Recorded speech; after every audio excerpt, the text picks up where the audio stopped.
بسم اللہ الرحمن الرحیم۔ السلام ناظرین، پروگرام نیوز اسٹیٹ میں خوش آمدید۔ میں آپ کا میزبان نجم علی خان، اور آج پروگرام میں آپ کو اپنے شہر کے، اپنے صوبے اور اپنے ملک کا، آپ کہہ سکتے ہیں کہ اس کی تاریخ کا سب سے بڑا اور طویل فراڈ بتانے جا رہا ہوں۔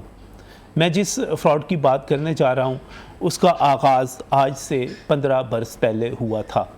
میں آپ کے ساتھ ایڈن ہاؤسنگ سکینڈل کی بات کر رہا ہوں۔ ایڈن ہاؤسنگ سکیم جس کا آغاز جو تھا وہ آج سے 15 سال پہلے 2005 میں ہوا۔ 2005 میں آغاز ہوا اور شروع میں لوگوں کو گھر بھی دیے گئے، لوگوں کو پلاٹ بھی دیے گئے، ڈیولپ بھی کیا گیا، لیکن اس کے بعد ایک لمبا سلسلہ شروع ہو گیا، اور آپ یہ کہہ سکتے ہیں کہ 12,000 کے قریب، میرے پاس جو اس وقت ایگزیکٹ فگر ہے 11,888 پاکستانی تھے جن سے 25 ارب روپے کا فراڈ کر دیا گیا۔ اگرچہ یہ 25 ارب کی رقم بھی جو ہے وہ نیب کے ریفرنس پر ڈیپینڈ کرتی ہے، ہم اس کی بات کرتے ہیں کیونکہ جو کلیمز داخل ہوئے تھے وہ تقریباً 12 سے 13 ارب کے تھے، نیب نے اس کو ڈبل کر دیا۔ لیکن اگر آپ 2005، 2006 یا بعض لوگ 2009 کی بات کرتے ہیں، جب انہوں نے اس وقت اپنی بکنگ کروائی تھی اور باقاعدہ قسطیں دیتے چلے جا رہے تھے، تو 2006، 2007، 2008، 9، 10، 11، 12، آج 2021 میں ان تمام مکانوں کی قیمتیں جو ہیں 5 سے 10 گنا تک بڑھ چکی ہوئی ہیں۔ تو جب ہم یہ کہتے ہیں کہ یہ 25 ارب کا فراڈ تھا، تو یہ بنیادی طور پہ آپ اس کو جب مارکیٹ ویلیو پر لے کر جاتے ہیں تو یہ کھربوں روپے کا فراڈ ہے۔ یہ پاکستان کی اشرافیہ کی کہانی ہے، یہ پاکستان کے طاقتور لوگوں کی کہانی ہے، یہ پاکستان کے کرپٹ لوگوں کی کہانی ہے جو آپس میں ایک دوسرے کے محافظ، ایک دوسرے کے ساتھی، ایک دوسرے کے مددگار، اور اس سے بھی بڑھتے ہوئے ایک دوسرے کے پارٹنر بن جاتے ہیں۔ یہ ڈاکٹر امجد کی کہانی ہے۔ ڈاکٹر امجد کون تھے؟ ڈاکٹر امجد ایک سیاسی رہنما بھی تھے، لیکن اس کے ساتھ ساتھ وہ مشرف دور میں مسلم لیگ کاف کے عہدیدار بھی تھے۔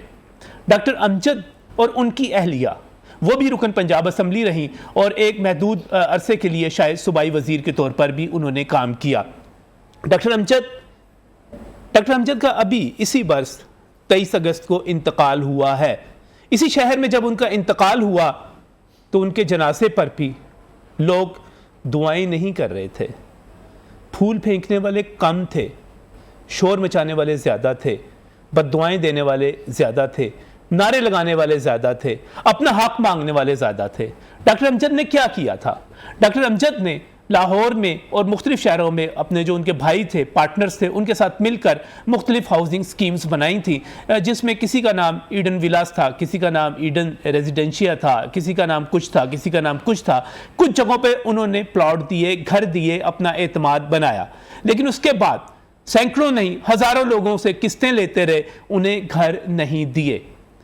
اس سے پہلے ڈاکٹر امجد ظفر گوندل کے ساتھ پاکستان پیپلز پارٹی کے دور میں ای او بی آئی کے پینشنرز کے ایک فراڈ میں بھی ملوث رہے۔ اب یہ کہانی بڑی دلچسپ ہے، ہم بڑے بڑے نام دیکھتے ہیں، ہمارے پاس ایک ڈاکٹر امجد کے ساتھ جو جڑا ہوا نام آتا ہے وہ ہمارے سابق چیف جسٹس افتخار چودھری صاحب کا آتا ہے۔ افتخار چودھری صاحب نے ای او بی آئی کیس کا جب نوٹس لیا، اس کی سماعت کی، تو یہ آپس میں ایک دوسرے کے واقف ہو گئے۔ پھر انہوں نے جب ایڈن کا مسئلہ بنا تو ایڈن کا کیس بھی اپنے پاس لگا لیا، اور اس کے بعد پنجابی کے محاورے کے مطابق وہ کیس کھو کھاتے میں چلا گیا۔ لیکن اسی دوران ایک اور پیش رفت ہوئی کہ افتخار چودھری صاحب کی صاحبزادی جو افرا تھی، ان کی شادی جو دوسرے ڈاکٹر امجد صاحب ہیں ان کے بیٹے کے ساتھ ہو گئی۔ اب یہ یہاں پر رشتہ داری ہو گئی۔ اس سے پہلے میں ڈاکٹر امجد کے بارے میں ایک اور چیز بتاتا چلوں کہ چودھری سردار محمد آئی جی پنجاب رہے ہیں، آپ ان کی بایوگرافی اٹھا کر پڑھیں، ان کے قصے پڑھیں، وہ کتنی اچھی باتیں کرتے تھے، لیکن یہ ان کے داماد تھے۔ پھر ان کا بیٹا افتخار چودھری صاحب کا داماد بن گیا۔ لوگ چیختے رہے، لوگ چلاتے رہے، لوگ آوازیں اٹھاتے رہے، لوگ دروازوں کو کھٹکھٹاتے رہے، اور اتنا طویل عرصہ، یعنی کہ پاکستان پیپلز پارٹی کا دور گزرا، اس کے بعد میاں محمد نواز شریف کا دور گزرا، اس کے بعد اب عمران خان صاحب کا دور گزر رہا ہے۔ مختلف جگہوں پہ دروازے کھٹکھٹائے جا رہے ہیں، نیب اس کے اندر آیا۔ اس دوران ایک بڑی دلچسپ صورتحال یہ بھی ہوئی کہ وارنٹ گرفتاری جاری ہوئے، اور پھر یہ بھی ایک تاریخ کا حصہ ہے کہ وہ وارنٹ گرفتاری غیر قانونی قرار دے دیے گئے کیونکہ افتخار چودھری صاحب کا داماد تھا اس میں۔ یہاں پر گرفتاری کے حکم ہوئے، اور پھر وہ گرفتاری کے حکم جو تھے معطل کر دیے گئے، ختم کر دیے گئے، اور یہ ایک ایسا کیس ہے جو برسوں برس سے، جو اشروں سے اب کہہ سکتے ہیں، یہ تیسرا اشرہ اس میں شروع ہو چکا ہے، 2005-6 سے لے کر 2009 سے شروع کر لیجیے آپ، اب 2021 ہے، یہ تیسرا اشرہ ہے، اور یہ ابھی تک اس میں کوئی گرفتاری نہیں ہوئی۔ یہ بڑی دلچسپ کہانی ہے، بڑی عجیب کہانی ہے، یہ آپ کو بتاتی ہے کہ لوگ، طاقتور لوگ کس طرح لوٹتے ہیں، کس طرح چلے جاتے ہیں، باہر چلے جاتے ہیں۔ اور یہاں پر بتانے والے بتاتے ہیں کہ جب ان کے صاحبزادوں سے، جب ان کے گھر والوں سے بات کی جاتی ہے تو آگے سے ہنستے ہیں، مسکراتے ہیں، کہتے ہیں ہم کیا کر سکتے ہیں، ہمارے باپ نے کیا تھا یہ، ہم کیا کر سکتے ہیں۔ لیکن اب نیب کی انٹرونشن کی وجہ سے، میں نیب کے کردار کو یہاں پر سراہنا چاہتا ہوں، کیونکہ جب میں مختلف ہاؤسنگ سیکٹرز میں ہونے والے فراڈ پر نیب کی کارروائیوں کو دیکھتا ہوں تو لوگوں کو ایک امید نظر آتی ہے، وہاں پر ہمیں پیسہ نکلتا ہوا نظر آتا ہے۔ نیب نے اس میں مداخلت کی، نیب کی مداخلت کی وجہ سے یہ ریفرنس بھی جو ہے 25 ارب تک پہنچا، یہ احتساب عدالت میں بھی ہے۔ لیکن مجھے نہیں پتا کہ اب یہ کیا صورتحال بنی ہوئی ہے کہ آج اگر آپ 2006 سے شروع کرتے ہیں تو 15 برس بعد، 2009 سے شروع کرتے ہیں تو 12-13 برس بعد یہ کہاں پر کھڑے ہیں؟ یہ متاثرین جو ہیں، جن کے گھر جن کو ملنے تھے وہ کیوں نہیں مل رہے؟ یہ پاکستان کی تاریخ کا آپ یہ کہہ سکتے ہیں کہ سب سے بڑا مالیاتی فراڈ ہے جو عوام کے ساتھ کیا گیا ہے۔ اور چونکہ اس میں بااثر لوگ ہیں، اس میں ایسے لوگ ہیں جن کو کوئی پکڑ نہیں سکتا، وہ اب کہہ رہے ہیں کہ ہم سے پلی بارگین کر لیا جائے۔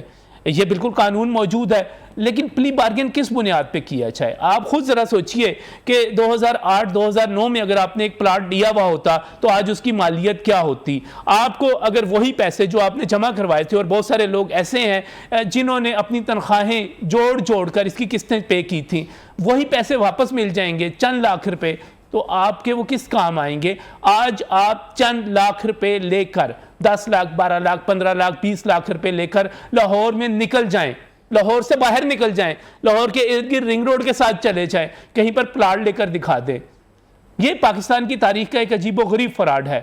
یہ اشرافیہ کا ایک ایسا آپس کا گٹھ جوڑ ہے، یہ طاقتوروں کا ایسا ایک الائنس ہے کہ اس کی کچھ سمجھ نہیں آ رہی کہ اس کا حل کیا ہے، یہ کیسے حل ہو سکتا ہے۔ اسی پر بات کریں گے آج کے پروگرام میں۔ میں نے یہاں پر جن دوستوں کو یہاں پر دعوت دے رکھی ہے، میں بہت ہی مشکور ہوں۔ میرے ساتھ یہاں پر محمد عمر فاروق موجود ہیں۔ محمد عمر فاروق جو ہیں صدر ہیں آل ایڈن متاثرین کے، اور اس کے ساتھ ساتھ ایک طویل عرصے سے جدوجہد جو ہے اٹھائے ہوئے ہیں، آواز بلند کیے جا رہے ہیں مسلسل۔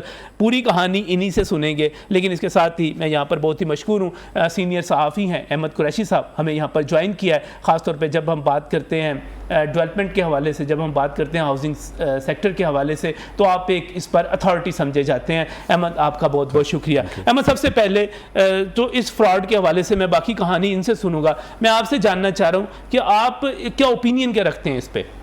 دیکھیے نجم صاحب، یہ جتنی بھی پرائیویٹ ہاؤسنگ اسکیمیں بنتی ہیں، یہ سارا پیسہ ہی عوام کا، لوگوں کا، شہریوں کا ہوتا ہے، جو لوگ اپنے زیور بیچ کے، اپنے گھروں کے برتن بیچ کے، غریب آدمی اپنی ایک چھت، اپنی جنت کی خواب ایک جو لے کے باہر آتا ہے، وہ پیسے جمع کرواتا ہے۔ اور یہ اتنے ظالم لوگ ہیں کہ اسی پیسے سے اپنا کاروبار اسٹیبلش کرتے ہیں، اور انہی لوگوں کو جو ہے رسوا کرتے ہیں جن کو وقت پر پلاٹ نہیں مل پاتے۔ اگر وہ ایک 5 سال کا پلان ڈیزائن کیا، انہوں نے مارکیٹ سے پیسہ اکٹھا کرنا شروع کیا، اس کے بعد اسی سے اس سوسائٹی کو اسٹیبلش کیا، 1-2 بلاک جو ہیں LDA میں وہ انہوں نے اپروو کروائے، اس کے بعد غیر قانونی طور پہ بلاکس بنتے ہیں، اور شہری جو ہے اسی طرح آپ بلیو کیجئے اگر کسی کی قسط بھی لیٹ ہو جاتی ہے تو یہ لوگ اس پہ فائن، جرمانہ عائد کرتے ہیں۔ اب یہ بتائیے، ایک مزدور طبقہ جس کو اپنے کھانے 3 وقت کا کھانا پورا کرنا مشکل ہے، صرف اس کا ایک خواب ہے، اس کا جرم یہ ہے کہ اس نے خواب دیکھ لیا کہ میرا گھر میری جنت، جس کی اس کو پاداش میں اس کو یہ سزا ملتی ہے۔ تو یہ لاہور شہر اور گرد و نواح میں بہت ساری ایسی سوسائٹیز ہیں جس میں اللیگل گرین ایریا، ایک تو وہ آلریڈی کیس کورٹ میں ہے، یہ وہ سوسائٹیز ہیں جو LDA ہی جو سہولت کار تھے، وہ LDA کے افسران تھے، آج تک بدقسمتی سے ان کے خلاف کوئی کارروائی نہیں ہوئی جن لوگوں نے وہ سوسائٹیاں بنوائی۔ خیر، سوسائٹیز بن گئی، اس کے بعد جو لوگ وہاں پر جاتے ہیں ایڈوانس بھی دیتے ہیں، ماہانہ قسطیں دیتے ہیں، اور وقت پر ان کو پلاٹ بھی نہیں مل پاتا۔ دیکھیے ستم ظریفی اور کوئی ایسی یہ ایک ایڈن کا مسئلہ نہیں ہے، یہ متعدد جگہوں پہ یہ آپ کے 300 سے زائد ایسی سوسائٹی ہیں جو لاہور اور اس کے گرد و نواح میں موجود ہیں. ہر سوسائٹی کا یہ ایشو ہے.